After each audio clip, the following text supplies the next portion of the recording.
का झंडा ऊंच महान, शिव का सदा होगा सम्मान।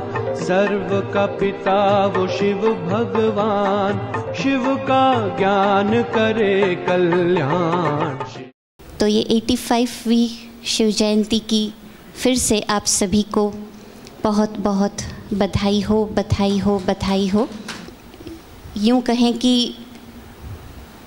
शिव साजन पर हम होकर के फिदा, और माया को हम करेंगे एक दिन अवश्य ही अलविदा। हम सफ़र शिव बाबा के संग चलते रहें, और ये जो शमा हमने सभी ने मिलकर के जलाई है वो सदा यूं ही जलती रहे। बहुत ही खुशी का अवसर है ये आज। बहुत सुखद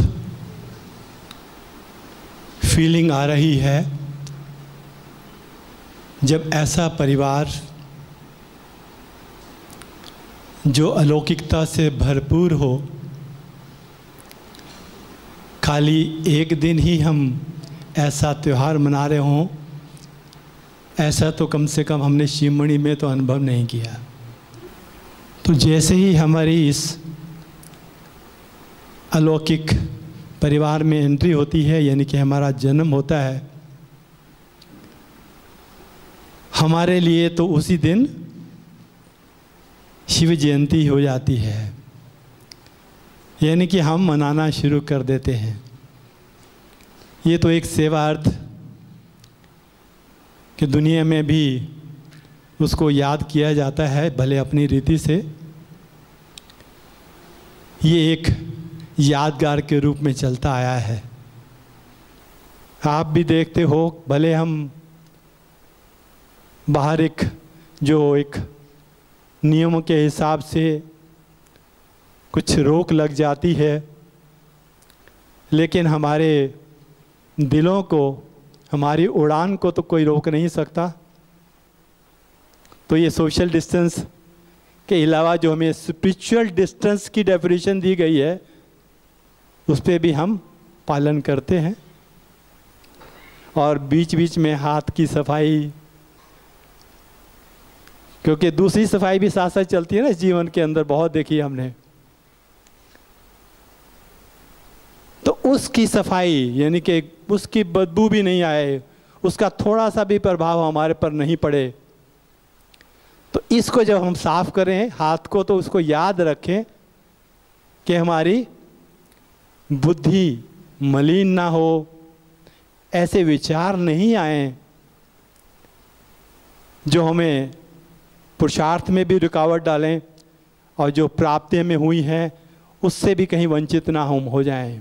आज हम शिवरात्रि का पर्व मना रहे हैं, और प्यारे बाबा का ध्वजारोहण करने के लिए आज हम सब एकत्रित हुए थे। जब मैं ये बात कर रही हूँ तो मुझे बाबा के वचन याद आ रहे हैं। बच्चे, मेरा स्वरूप मेरे द्वारा ही तुम बच्चों को प्राप्त होता है। जब तक रचयिता स्वयं आकर रचना को अपना ज्ञान ना दे, तब तक उसकी रचना रचता का ज्ञान न समझ सकती है, न समझा ही सकती। उस समय बाबा ने लच्छू बच्ची जो बाबा को अटेंड करती थी, उसको कहा, जाओ बच्ची, मेरे ऑफिस में एक चांदी की डिब्बी होती थी, उसमें एक बारीक नोक वाली पेंसिल होगी, उस पेंसिल को लाओ और एक प्लेन पेपर लेकर आओ। मैं आज बच्चों को अपने स्वरूप का परिचय देना चाहता हूँ। उस समय जब वो जल्दी से जल्दी पेपर ले आई, बाबा ने हाथ में पेपर पकड़ा और पेपर पकड़कर पेंसिल पकड़ी। सब बच्चों का अटेंशन पेपर की तरफ था। क्या चित्र बनेगा? तब बाबा ने धीरे धीरे धीरे धीरे पेंसिल को घुमाते घुमाते यहाँ तक लाया और ऐसे कर दिया। पता नहीं चला कि छू सका कि नहीं छू सकी पेंसिल। बच्चों से पूछा, बच्चे दिखाई दे रहा है? बच्चों ने कहा नहीं। बाबा ने कहा मैं फिर दिखाता हूँ। फिर सेकंड टाइम बाबा ने उस नोकीली पेंसिल को पकड़ा हाथ में और पुनः उस कागज की तरफ लेते चले आए और फिर ऐसे कर लिया। कहा देखो बच्चे, और फिर साथ ही कहा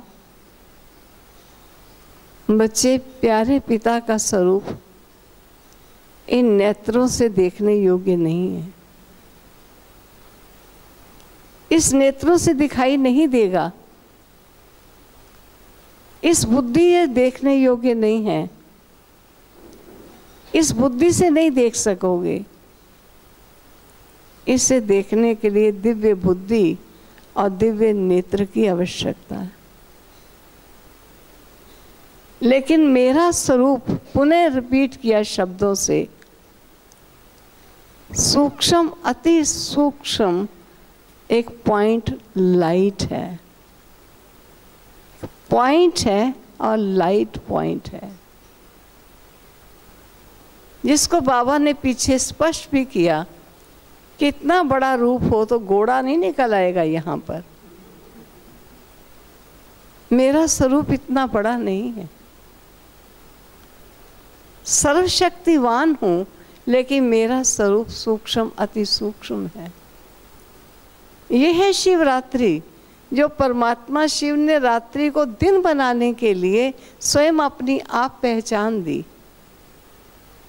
तब बाबा ने ये कहा कि मैं सरल कर देता हूँ।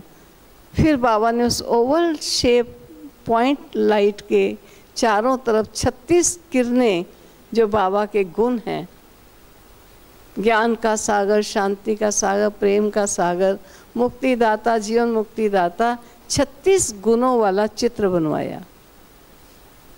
बाबा ने कहा बच्चे, गुणों को याद करना भी गुणी को याद करना है। ये तुम्हारे बाप के गुण हैं, ये तुम्हारे पिता का स्वरूप है।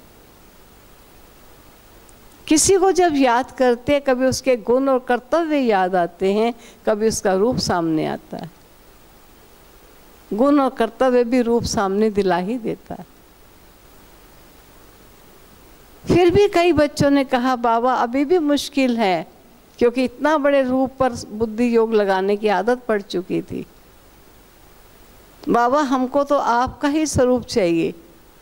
तब बाबा ने कहा कोई बात नहीं, अगर इस साकार के चित्र के सम्मुख भी बैठते हो तो मालूम है कि अव्यक्त हुआ है, और अव्यक्त में वो निराकार स्वयं प्रवेश होकर के ज्ञान सुनाता है। इस साकार को ना देखते हुए साकार में जो ज्ञान सुनाने वाला निराकार है, उसी को ही तो देखोगे। बैठ जाओ सामने, देखो उस ज्योति स्वरूप को। आज भी कई बच्चे कहते हैं दिखाई नहीं देता।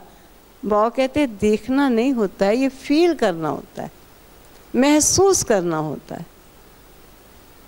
तो क्यों शिवरात्रि मनाते हैं? दुनिया को नहीं मालूम, हम बच्चों को मालूम है कि ये वो रात्रि का समय है, तामसिकता का समय है, अज्ञानता का समय है, जब प्राणी मात्र परमात्मा को पिता कहता है, लेकिन पिता को पहचानता नहीं है। तब पिता अपनी पहचान आप आकर देता है, और हम बच्चों के जीवन से अज्ञानता को विनाश कराए, कमजोरियों को मिटाए, निर्बलताओं को दूर करके सबल, बलवान, पावरफुल हमको बना देता है। ऐसा है वो दाता। कहता है जरा याद तो करो मुझे। अरे बच्चे, तेरे दुखों को हरने के लिए, तुझे सुखों का भंडार भरपूर करने लिए तो मैं आया हूँ। तुम क्यों पुराने सुखों को याद करते हो जो तेरे दैहिक सुख थे और देहधारियों से तुझे जो प्राप्त होते थे वो तो टेम्पोररी चीज़ें थी, वो देख लिया ना। अस्थाई चीज़ें स्थायी काल नहीं रह सकती हैं। टेम्पोररी चीज़ टेम्पोररी होती है, ख़त्म हो जाती है। लेकिन एक दाता है, अविनाशी है, अजर है, अमर है, उसकी प्राप्ति सदा अजर और अमर है। इसलिए बाबा कहते हैं कभी अपने को प्यार करो, वह रे मैं और वह रे मेरा भाग्य, वह रे मेरा पिता। हम बहनें सरेंडर होती हैं, समझती हैं अब हमने लौकिक से संबंध जोड़ तोड़ दिया, अलौकिक से परलौकिक से नाता जुड़ गया। मैं समझती हूँ कि सचमुच शिवमणि होम में सरेंडर भाई और बहनें रहते हैं, जिन्होंने उस दुनिया से संबंधी होने के बावजूद भी उन संबंधों से किसी कारण से भी मन मोड़ लिया, मुख मोड़ लिया, दाता से जीवन की डोर जोड़ ली। ऐसे समर्पित भाई बहनें हमें दुनिया में कहाँ मिलेंगे? अनुभवी, साधारण नहीं, बहुत अनुभवी।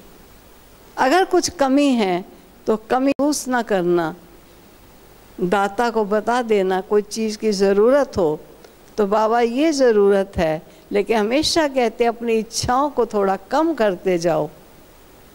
इच्छाएं बढ़ती जाएंगी तो इच्छाएं कभी पूर्ण नहीं हो पाती। जितना हो सकता है इच्छाएं कम करें और अच्छे से अच्छा जीवन बनाते चले जाएं। ईश्वर हमको सदा भरपूर रखेगा। ऐसे वरदाता के वरदानी स्थल पर आप सब रहे हुए हो। ओम शांति, ओम शांति।